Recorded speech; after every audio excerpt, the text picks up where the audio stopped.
Welcome, all my fellow Redskin brethren and sistren. It's news that's nightly about the Redskins. Welcome to the Redskins Nightly News. I, of course, am your host, Louie T. Thank you for joining me. Let's get to tonight's lead story. So, the Redskins lost in the Meadowlands at MetLife Stadium in Week 4 to the New York Giants, 24-3, in what was pretty much a non-competitive game from the outset. And it never felt like an all-out blowout. The Redskins forced 4 turnovers. They also gave away 4 turnovers in the game. It never felt like a thrashing, but it never felt like a game the Redskins were going to win. And let's face it, at this point, it's less about wins and losses, more about development of young players. You want to see the Cole Holcombs and the Jimmy Morelands and the Dwayne Haskins and the Montez Sweats of the world, the Wes Martins of the world, who I mistakenly misnumbered. Okay, I talked about Zach Kieran being in because Kieran had been 67 for the last 2 or 3 years, and Wes Martin was 78 in the preseason. Well, Martin was 67 yesterday. That's my bad. He played the entire game at right guard, and I actually didn't think he played too poorly either. So you want to see development from all those guys, all the young guys that we drafted last year, all the guys that have been on the team 2 or 3 years. You want to see the next step from Jonathan Allen. You want to see the next step from Daron Payne. You want to see these guys take the next step. You want to see Fabian Moreau stay healthy and start to develop at the cornerback position. You want to see Monte Nicholson stay healthy and start to take that next step at safety. You know, you want to see these guys grow as football players and feel like you have the building blocks and some of the players that are going to help you be able to get over this little bit of a stretch that we're in right now, but give you hope for the future. Right now, there is little hope for the future with this team, although I still contend that we have talent on this team, but it's hard to tell week after week after you get your brains bashed in and guys don't make plays. It's hard to tell, even though the coaching staff continues to tell us every week that we have talent. It's hard to decipher that there is talent, but if you've watched this team long enough and if you've watched some of these players, you do know that there is talent on this team. Now, is it being cultivated? Is it being put in the best positions to succeed? No, which is why we want change, but we'll talk about that here in a second. But let's talk more specifically about yesterday's loss at the Giants, 24-3, in which Case Keenum was benched in the early stages, mid stages of the second quarter in favor of Dwayne Haskins, who we got to see our first look at in a regular season contest. In his first drive, he took us down the field, got us as close to the end zone as you can, essentially without scoring, got us to about the 3-yard line or so. And that same pass that he missed in the preseason game, I want to say it was against Cincinnati, where he had an opportunity to throw a touchdown pass on an out-breaking route and he missed. He did the same exact thing in this game. Vernon Davis is open for a touchdown and he misses him. I actually went back because I told you, if Haskins plays, I've got a renewed sense of interest with this team this year. If Haskins isn't playing, I'll just be watching the game because I'm a fan of the team, but I won't be watching the game really invested in what happens. So if you tell me Colt McCoy is starting against the Patriots, which I already told you is going to happen because Jay wasn't going to be fired, the only way that Colt McCoy doesn't start against the New England Patriots in Week 5 is if Jay isn't here. Well, Jay is here, and we'll talk about that here in a second as well. So I'm just going to be watching the game. I'll just watch the game, root for the guys to do good things, root for no injuries and development. But I won't be emotionally invested, in the outcome of the football game. I won't be hanging on pins and needles. If Dwayne Haskins plays, however, I want him to not only develop, but I want him to develop while winning. So I want him to develop that winning mentality, that winning culture. I want him to instill confidence in the players around him that he can get it done. And so there's a different level of investment from me as a fan if Haskins is in the game, a different level of interest.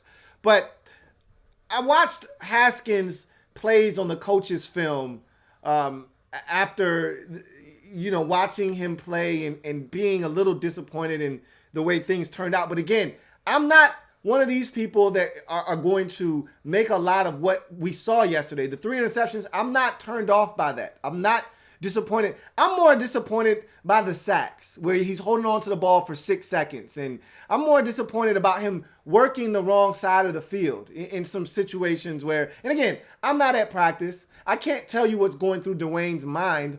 I can just tell you what I see on the field, and I'm looking at these looks pre-snap, and I'm saying, what made you want to work that side of the field? You've got 2 receivers to the wide side of the field, and you're running a bubble on that side. I'll take my receiver one-on-one. You got one blocker, one defender being blocked by one receiver, and then it's just one-on-one. Your guy against my guy, who wins? Safety's all the way on the other side of the field. I want that matchup. I don't want to throw the 5-yard out to Paul Richardson. Yep, I got 6 yards in that play. Feels good, got a completion. But I want the play that could go for 70 on the other side. So that's the kind of thing that I wanted to look for from Dwayne. And again, that's why he needs to play. Okay, that's not a situation where, oh, he stinks. He just hasn't played. He doesn't know what to look for. He's not getting practice reps. There's another play where he works, to me, the wrong side of the field. Vernon Davis has man-to-man coverage over the middle of the football field on a simple seam route against a linebacker, safety, and he did a great job of staring down one side of the field. Unfortunately, he wasn't staring down that one side of the field to come back to the other side, to work backside. He was staring down that side of the field because that's where he wanted to throw the football. And he took the safety right over there, but luckily the safety was over the top, and he was just throwing to the quick out to Harmon, Kelvin Harmon, and it was a completion, but it was a tight window completion that didn't have to be. Vernon Davis is streaking up the middle of the field for a touchdown. He didn't look backside. All right. I'll give you another example. Okay. Remember the Trey Quinn 3rd down throw that set up we didn't know if it was going to be a first down or was it going to be 4th and inches, and it turned out to be a first down where Trey Quinn had to kind of go up the ladder, catch the football, got hit, but stretched it out. And we didn't know if they were going to give him the first down yardage or not. Well, I watched that play, and Paul Richardson's running a 10-yard bench route on the other side against off coverage against Janoris Jenkins. I'd love that opportunity one-on-one backside versus working the front side where there are 4 defenders and it's tight coverage and you're throwing the football in there. And look, a better ball, and we're not even having this discussion because Trey Quinn not only catches that football, but gets to turn up the field and gets the first down easily. But because the ball was thrown slightly behind him and high where Quinn had to go up and get it, it gave the defender a chance to hit him and make it a lot closer of a play than it needed to be. But I sure would like the easy completion. They were giving you a 10-yard completion on the other side. Again, I don't know what he's being coached to look at. Maybe Trey Quinn was his first read on that play. I'm just telling you, when you get to watch it from the coach's view, you get to see things with a much clearer view. And again, these are all things that I think he can get better at if he plays, which is the problem I have with Jay Gruden remaining the head coach because he's not going to play. You listen to Jay after the game, and I told you, take what Jay says after a game with a grain of salt. Why? Because Jay's frustrated. He's upset.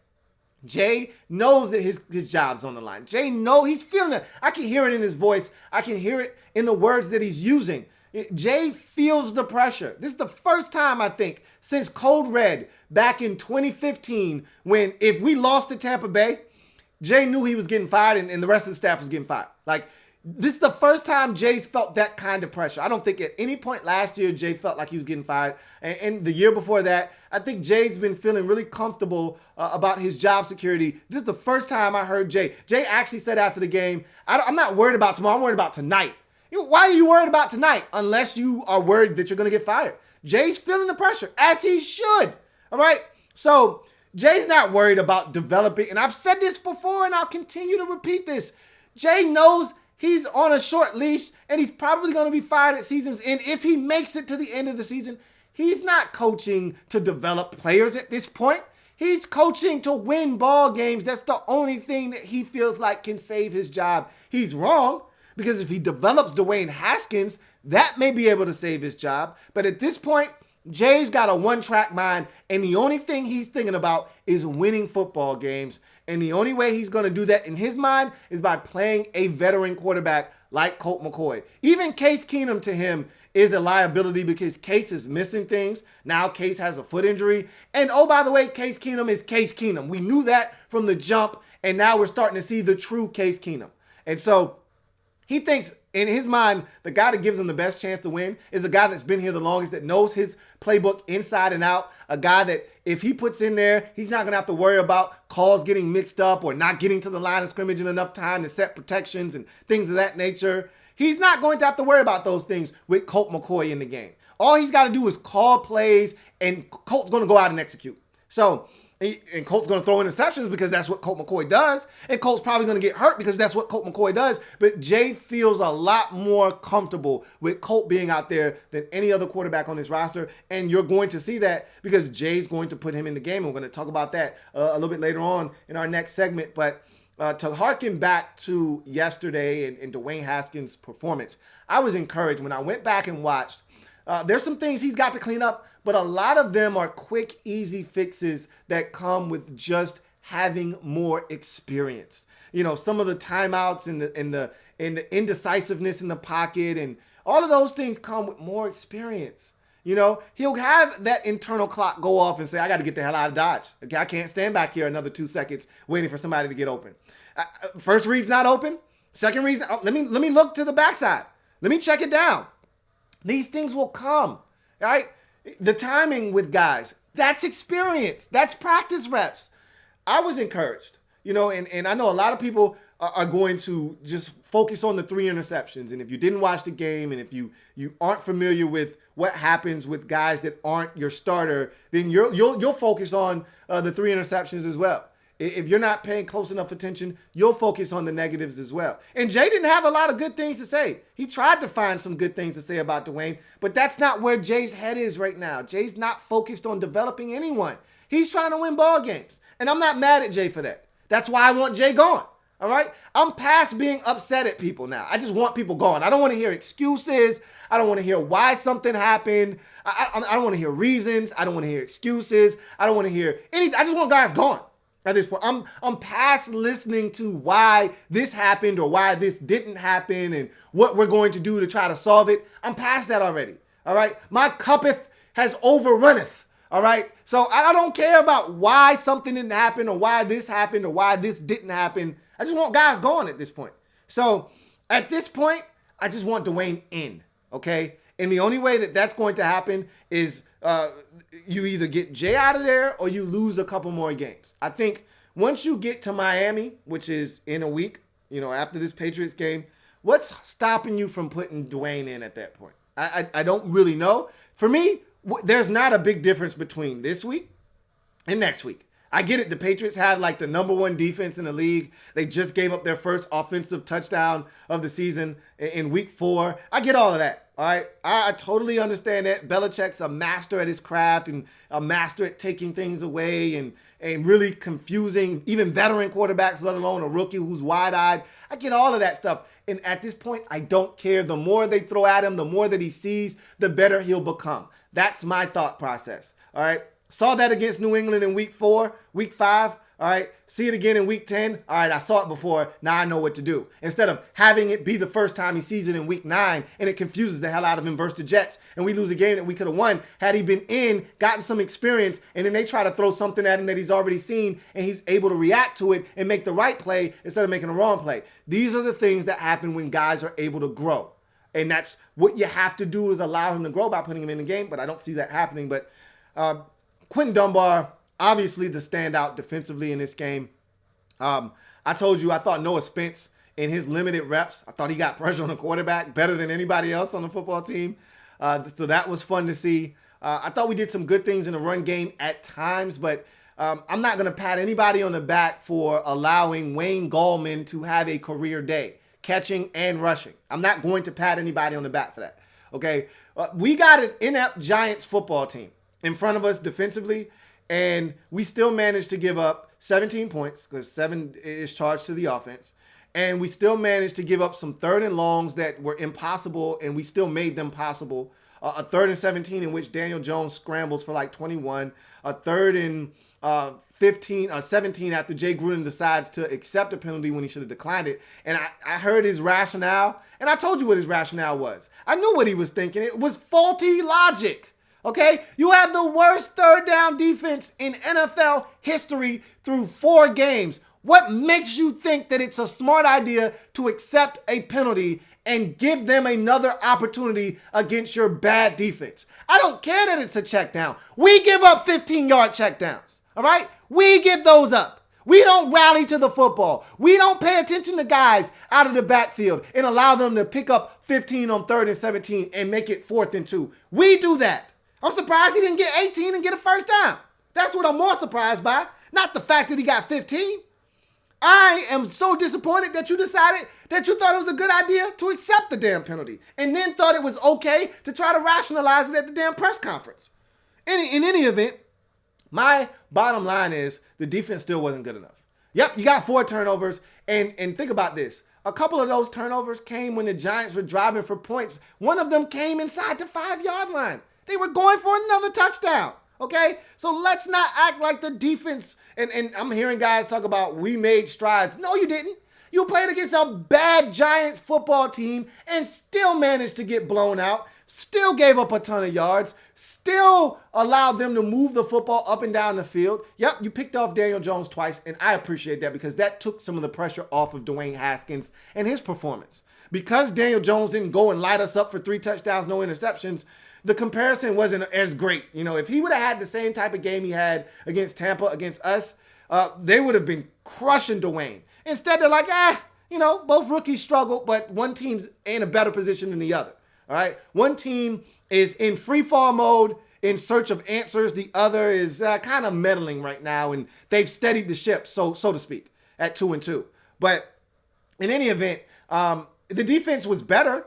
But when you're the worst and you get better, what are we really saying? Okay, we're not saying much. Okay, it's just like saying that, hey, Greg Minuski, we get rid of Minuski and the next guy comes in and we promote from within, and the next guy, instead of being 31st in the league in total defense, we move up to 29th. We're better, but really, how much better are we? I mean, what are we really saying here? You know what I mean? Like, I don't really understand the concept if you think this defense is getting better. We still have a long ways to go. It's good to have Quentin Dunbar back. As I mentioned before, he makes a huge difference when he's healthy. But Fab Moreau may be out again. He just got back, and look, he might be on the shelf again. He had an injury leaving the game. Josh Harvey-Clemens had an injury, but again, we don't even see Josh Harvey-Clemens on the field defensively anymore. So I don't even think that really matters. He's a special teams guy, it seems like, only at this point. So Cole Holcomb, as I told you yesterday, off first blush, he struggled. I went back and watched, and yes, he struggled mightily yesterday. Made some poor reads, had poor leverage on plays, slipped a couple of times. It was a rough day for Cole Holcomb, probably his worst day as a Redskin. And he's a young guy. I'm not going to get down on him. I'm not going to be down on Jimmy Moreland. I'm not going to be down on Montez Sweat. These are all young players that just need to continue to get reps. And I'd like for coaches to put these guys in better situations. Remember I told you 2 weeks ago what I would do with Montez Sweat? I would use him as a Jadeveon Clowney piece where you stand him up, you move him around. Well, guess what they did in the game yesterday? They stood him up on a 3rd down where they blitzed. And guess what he did? He came scot-free up the middle of the football field and got pressure on Daniel Jones and forced him to throw it a lot quicker than he wanted to. Hey, how about that? That's a novel concept. I'm just a professional football watcher. That's it. All right. I don't claim to be a coach or a coordinator. I don't design defensive schemes or any of that. I just know talent when I see it, and I know how it should be utilized. I'm just a professional football watcher. That's it. I don't claim to be anything else. And he got scot-free. And that's what I'm saying. He's raw right now. He doesn't have a bunch of moves. What should you utilize that he has that most guys don't? 4.4 speed. So that means get him unblocked and send him as a free hitter to the quarterback. How do you do that? By moving him around. By moving him around. Right now, he's not beating guys with just straight speed because he doesn't have a great get off and he doesn't have any moves. He doesn't have a fastball with a changeup or a curve or a slider or anything off of the fastball. It's just straight fastball. Well, guess what? Major league hitters know how to hit fastballs no matter how fast they're coming. If they know fastball's coming, they know how to deposit it into the seats. Left tackles in this league, they know how to stop fastballs when there is no threat of a changeup, when there is no threat of a curveball. If I know it's fastball, fastball, fastball, guess what? I'm sitting on fastball, and I'm going to be able to eat that up all day long. And that's why you're not seeing Montez Sweat hit home. So what do? You move him around, okay? They did that yesterday, and he got pressure. Who knew? What a novel concept. I'm not saying. I'm just saying. But in any event, to sum this up, we were bad yesterday again. Dwayne Haskins, for his first start, he did everything you expect a guy in his first, or not start, but first NFL action. He did everything you expected a guy who hasn't been getting reps, who didn't play a lot in college. Keep that in mind as well, which is why a lot of people don't think he's ready to play, because he didn't have a lot of experience. Conversely, Daniel Jones was a 3-year starter at Duke, so this guy came into the league ready to play. Same thing with Patrick Mahomes. This was a guy that played a lot at Texas Tech. He sat behind Alex Smith for a whole year in Kansas City. He was ready to play probably his rookie season, to be honest with you, because he got so much experience at Texas Tech. When you play a lot in college, you've seen a lot of things, you understand defenses and what they're trying to do to you, and you're able to really just have to adjust to the speed of the game. That's it. Learn the terminology of a new offense. If you weren't an under the center quarterback, learn how to play from under center. But most of the biggest difference from college to the NFL is just the speed of the game.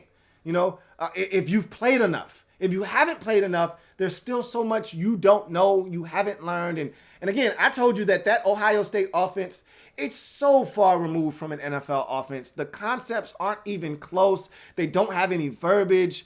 I told you that it was going to take a long time for Haskins to develop the kind of acumen that it was going to take for him to be successful at the NFL level, because they just don't have pro-style concepts at Ohio State. There were a lot of easy throws for Haskins at Ohio State, and he made them, to his credit. But coming to the next level at the NFL level, he's going to have to make some adjustments, and the only way he's going to be able to do that is by playing. Trust me on this. Him sitting on the sideline isn't going to help. Him taking mental reps isn't going to help. And him definitely taking scout team reps isn't going to help. So, you know where I stand on that. But I'm telling you right now, Jay is going to start Colt McCoy. Speaking of which, let's get to in other news and talk about Jay today at the podium, day after. I told you he wasn't getting fired. I told you Minuski wasn't getting fired. There will be no changes, because that's where we are as an organization. Don't expect change, because change isn't coming. So what you have to prepare yourself for now is more excuses, which is what I heard at the podium, which a wise man once told me, after a while, reasons start to sound like excuses. No matter how legitimate they are, reasons start sounding like excuses. And that's where I am with this coaching staff at this point. I'm past the reasons. And all I heard was a bunch of excuses from Jay as to why things didn't work versus the Giants, and what happened with Dwayne, and why they are 0-4 and where they are. I heard a lot of, well, we don't have Jordan Reed, we don't have Terry McLaurin, we don't have Trent Williams, we don't have Brandon Sheriff. Well, let's stop, let's pause, let's rewind, because some of those guys you're naming, Chase Roulier, Brandon Sheriff, Terry McLaurin, they were there for the first 3 games, okay? So miss me with that. And then I'll go ahead and insert the other guys that haven't been there, like a Jordan Reed, like a Trent Williams. Yeah, that's cool. But I don't know if those guys win you ball games by themselves. They help. But we could have won every game that we've played in this season. We were up 17-0 on Philadelphia. We were up 7-0 on Dallas. We were in that game early. Chicago, we were never in that game, but the Bears weren't that much better than us. Defensively, yes, they are a hell of a football team. But let's be honest with ourselves. That was a poorly planned and executed game, all right, game plan. And from the jump, we had no shot because you didn't do your job offensively. Forget about what happened defensively to this team, because we stink on defense. You knew what you had to do offensively, which was keep the ball away from that Bears offense and then score points. Whether it's field goals or whatever that may have you, you had to score points. And you didn't do that because you didn't come out with a great game plan. So you compromised us in week 3. And then in week 4, we were definitely compromised injury-wise. But guess what? I don't care. The Giants have injuries. The Giants aren't a good football team. On paper, we're probably equal to the Giants. They were without their best player, Saquon Barkley. And I'll take it a step further. Had we won these games, had we won yesterday, you wouldn't be talking about not having Sheriff and Roulier and Jordan Reed and Trent Williams and Terry McLaurin. You wouldn't even utter those names. You'd be talking about how good of a win it was and how it felt to get a win. So miss me with that. Again, I don't want to hear the excuses. And at this point, I really don't care to hear anything. But what I'm telling you is Jay did say this at the podium. He did say that he's going to play the guy that gives him the best chance to win. Who do you think that is? Do you think that's Dwayne Haskins at this point? No. And he said, I got to make sure that Colt's healthy. If Colt's ready to go, and I think Colt was ready to go last week, and that's why they gave him another week just to make sure, because Jay's ready to play his ass, and Jay's gonna play him. He said we're gonna evaluate these guys on Wednesday when we get to practice. No, you're not. You're gonna put in a game plan, and you're gonna implement a game plan, and you're gonna put it in for Wednesday that has Colt McCoy as your starting quarterback. You're ready to try to give yourself the best shot to beat New England, which isn't going to happen. But that's where Jay is, and that's why I said we need to wipe the slate clean. You know what my game plan would be right now. You know where I stand. I would have wiped the table clean yesterday. Yesterday, I would have said, Monusky's gone, Jay's gone, and we start anew. All right, Kevin, you're the new head coach. Jim Tom Sula, you're the new defensive coordinator. And oh, by the way, Kevin, Dwayne's starting the rest of the season. Get that man ready to play. Prepare him to be successful for the remaining 12 games of this season. And that's what I would have went with, and that's how we would have approached the remainder of this season. But that's not where we are as an organization. And that's not where we're going to be, at least for the foreseeable future. Now, things could change. It's a very fluid situation. We can get our ass beat by the Patriots, which is going to happen. It's going to vary. It's going to be whether it's, 37-10, or is it going to be 31-20. Either way, we're going to get our asses handed to us. And so it just matters how badly, right? And after that, then we'll see what Jay decides to do.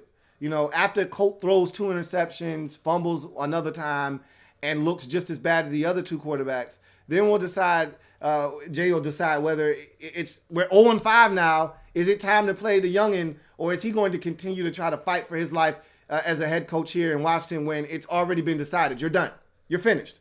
All right? So, again, I don't blame Jay at this point for doing what he thinks is in the best interest for him. That's why you have to move on from him. Because he's trying to save his job and all the jobs of the coaches on his staff by trying to play the guy that gives him the best chance to win. I don't blame him for that. All right. He's past the point of trying to develop Dwayne Haskins. What is that going to do for him? All right. All he's doing is making the job easier for the next guy that comes along, and he's not invested in that. He's not looking to make Kevin O'Connell's job easier when he's not here, or the next coach that comes in here that has Dwayne Haskins as their starter. He's not looking to make their job easier. He's looking to save his own, which is why I would move on from Jay. But again, that's not where we are. So when you look at what else Jay had to say, he pretty much said that he without saying, he said we're going to start Colt McCoy. He also said that, there are some things that Dwayne can clean up from an operational standpoint. The same conversations we had during the preseason. He talked about, getting to the line of scrimmage a little bit faster, breaking the huddle, getting guys lined up so that you have enough time to make the checks at the line of scrimmage. That was something that, and again, that's his first NFL action. You had to expect him to have some issues with some of the operational stuff. And Jay said he's got to be more cognizant of the shot clock. I agree. And also he's got to be more cognizant of when he needs to get out of the pocket. I thought he just held on to the football way too long. And, as I mentioned, I gave you 3 or 4 different plays where he could have worked a different side of the field or done something different. But when you are in your first game action, the speed of the game, I bet his head was spinning, man. I mean, the game had to be lightning fast, and Dwayne tried to play it cool after the game during his presser, talking about, well, it wasn't that much different from the preseason. Yes, it was. Yes, it was. You could sit here and try to act as if it wasn't, but this was real bullets flying at your head. These weren't backups. These weren't, garbage time minutes in the preseason that didn't matter. Doesn't matter what the outcome of the game. This was a real game that counts in the win and loss column. And so everything moves faster for him. You could tell. He was scared to make throws. He didn't want to make a mistake. But yet he cut it loose. To his credit, that 50-50 ball, I tell him to throw that 10 times out of 10. I would like that to go to a different guy. Obviously, if Terry McLaurin was playing, he probably would have been looking for Terry a lot more because he has a connection with him. But I'd much rather throw that football to Terry McLaurin or Robert Davis, and Paul got up on that play. I went back and watched. Paul got up, but he still is 175 pounds. He got out muscled for that football. Bottom line is, when I looked at the mistakes made in that football game by Dwayne Haskins, I saw promise. I saw a guy that he saw the field. He made some good throws. He made some good decisions. He made some poor decisions. The interception, backing up off your back foot late and behind your receiver, that's a bad decision and a bad throw. But those things happen. You learn and you grow from those. But you got to play. That's how you learn and you grow. So I said all of that to say this. We're going to play the New England Patriots this week. Colt McCoy is going to be our starter. And when have I led you astray in referring to what's going to happen with this team over the last 2 weeks? I told you that Jay wasn't getting fired. I told you that Minuski wasn't getting fired. I told you that Terry McLaurin probably wasn't going to play. I said, well, look out for Brandon Sheriff. He may not play. Chase Rouillet may not play. I'm telling you, Colt McCoy is probably going to start this week. And that's something you need to be on the lookout for. And then another question then has to be posed. We're not dressing 3 quarterbacks. So if Colt McCoy is your starter, do you then make Case Keenum inactive, or do you make Dwayne Haskins inactive? As I mentioned last week, you don't want the firestorm that comes with Dwayne Haskins being inactive. It just doesn't make any sense for a coach that's on the hot seat, that's trending in the wrong direction. You don't need any more distractions. So if Jay's smart, if you're going to start Colt, then Dwayne needs to be your backup quarterback. Moving forward, whomever the starter is, if it's not Dwayne, Dwayne needs to be your backup, regardless of whatever the situation may be. So there's so much more that we could get into, but to be honest with you, we'll save some of it for tomorrow, because there's not really much more that we need to talk about from the game. The game was really a lackluster football game. It was really a game that lacked a lot of juice. Honestly, the only thing that I had going into that game was the thought that Dwayne could get in, and he did.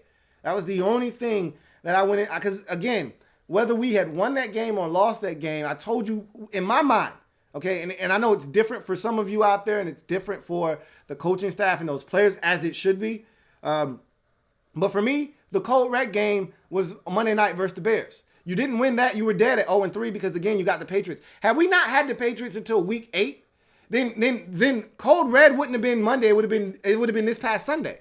But because the Patriots loomed 2 weeks later, no matter what you did against the Giants, you still were going to be 1-4 if you won. And you're 0-5 now that you've lost. So to me, you were dead in the water because you needed to win. Because remember that whole path to 3-3 that everybody was referencing? And I told you, I got tunnel vision. We just got to win one game first.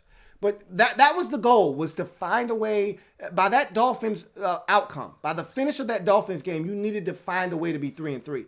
And the path to 3-3 was beat the Bears, beat the Giants, lose to the Patriots, beat the Dolphins. And oh, by the way, okay, I've watched every Dolphins game this season. They've gotten progressively better each and every single week. And for those of you continuing to talk about that Dolphins game is if we're better, somehow better than the Dolphins, newsflash, we're 0-4 just like the Dolphins. And I'll tell you this, the Dolphins are playing with just as much confidence as we are. And we're not that much better than the Dolphins, if at all. So for those of you talking about the Dolphins as if the Dolphins are somehow the worst of the worst and we can't lose to the Dolphins, you need to recalibrate your thinking and your thought process. We're just as bad, if not worse. And the Dolphins are looking at us like, hey, we need to beat the Redskins. So somebody's going to have a chance to avoid 0-16.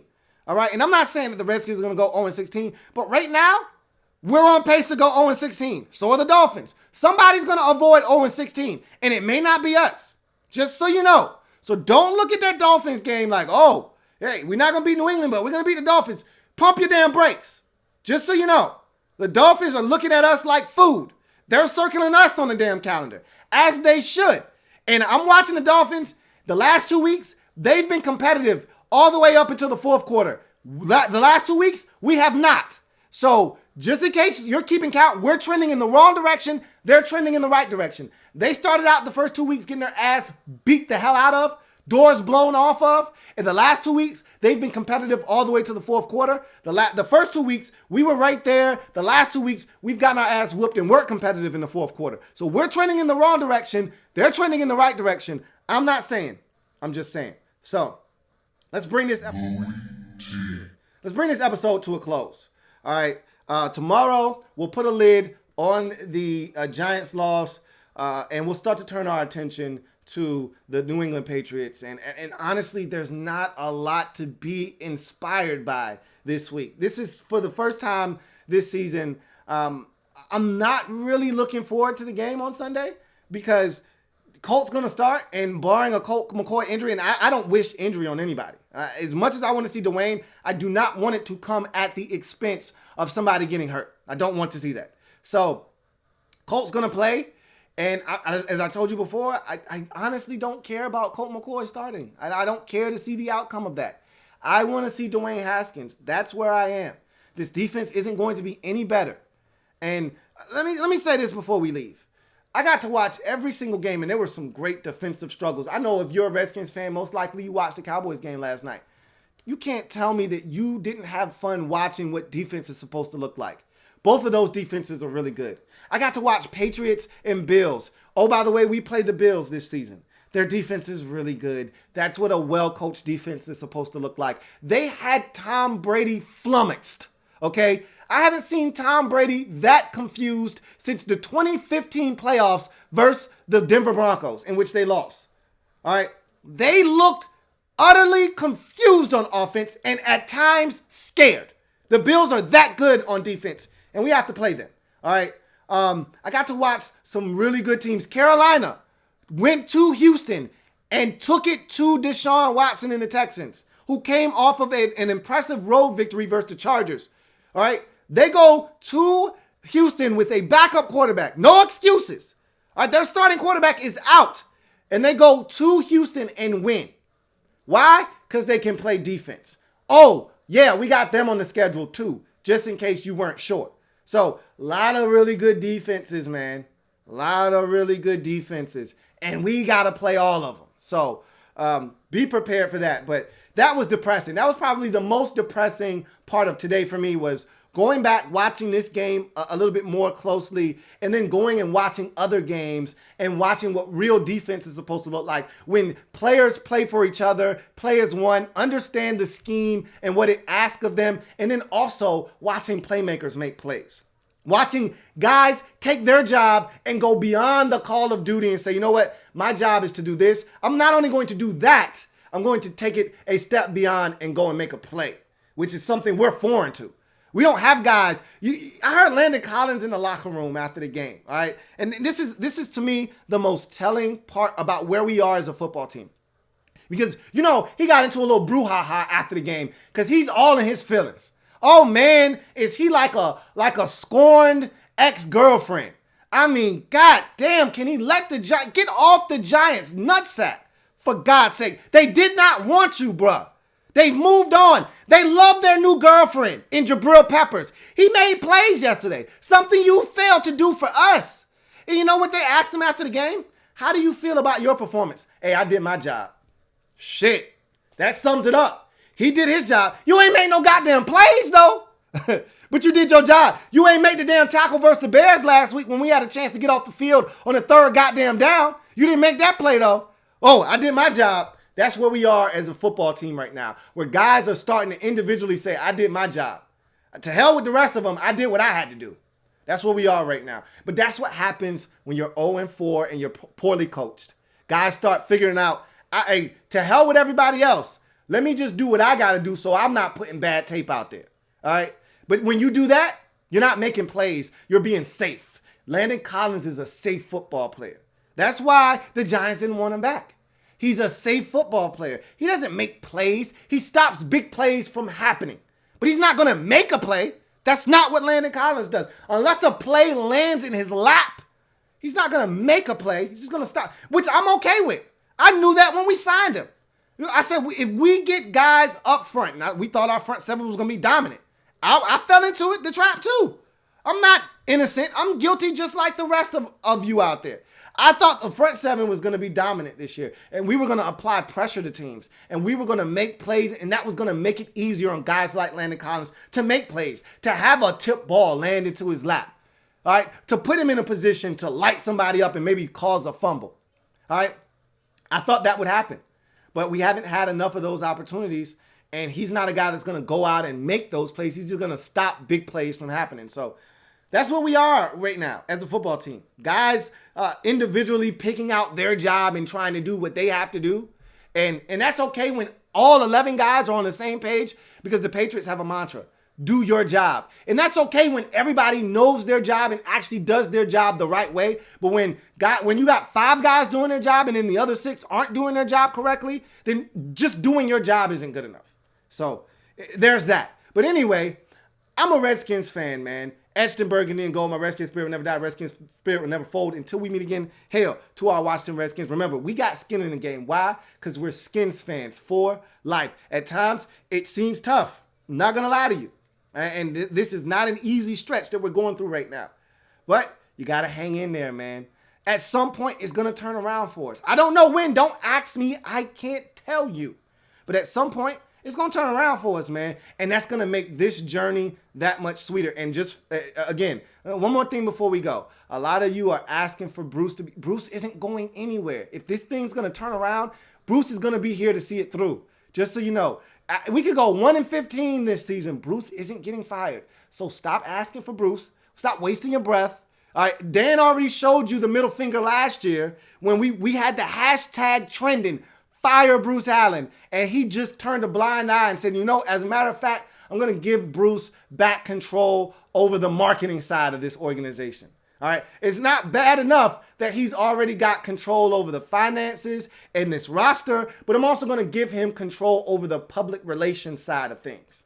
All right, so he's not only telling us, you don't know what the hell you're talking about, sit down and shut up, but he's also saying, I'm going to expand Bruce's role in the organization. So y'all can quit asking for him to fire Bruce. Whatever happens, it's going to happen with Bruce here. So you need to focus on the things that we will have an opportunity to change, which is the head coach, because Dan isn't going anywhere and Bruce isn't going anywhere.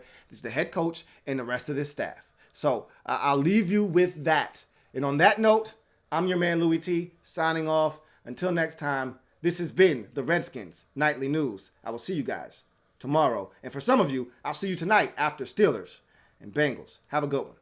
Louie T Network.